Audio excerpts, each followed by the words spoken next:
Good morning, Hartsville Pike family and friends. G.W. Taggart tells the story entitled The Window. You may have heard it, but it talks about two men who were both seriously ill, and they were in the same small hospital room. One man was allowed to sit up in his bed for an hour each afternoon to drain the fluid from his lungs, and his bed was next to the room's only window. The other man had to spend all of his time flat on his back.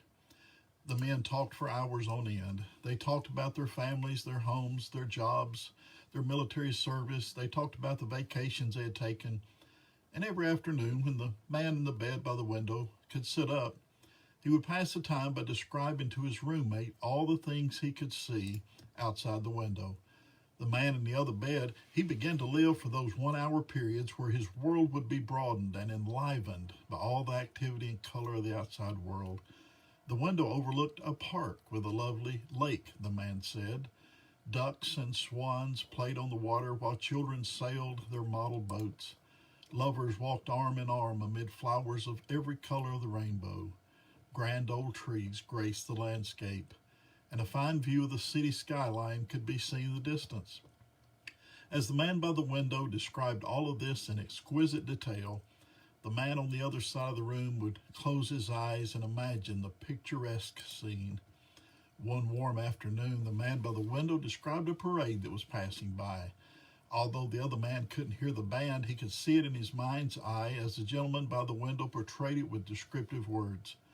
Unexpectedly, an alien thought entered his head. Why should he have all the pleasure of seeing everything while I never get to see anything? It didn't seem fair.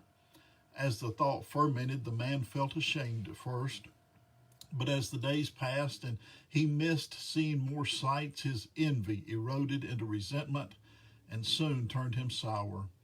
He began to brood, and he found himself unable to sleep.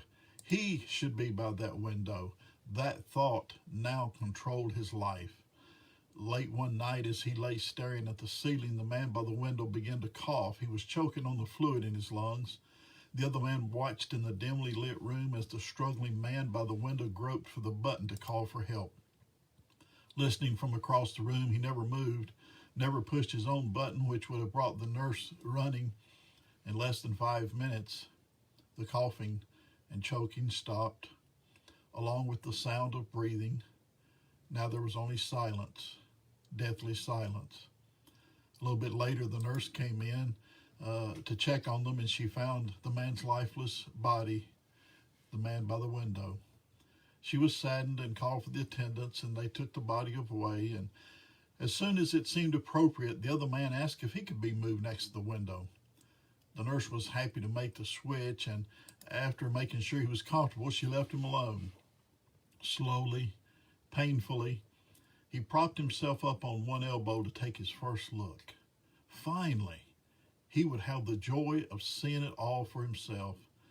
He strained to look out the window beside the bed, and when he did, he found that it faced a blank wall. Charles Swindoll says, "The pursuit of happiness is a matter of choice. It is a positive attitude we choose to express. It's not a gift delivered to our door each morning, nor does it come through the window. And it's certain that our circumstances are not the things that make us joyful. If we wait for them to get just right, we will never laugh again." Remember today, God loves you. He loves every one of us. And because he does, let's choose to make it a joyful day. May God bless you all.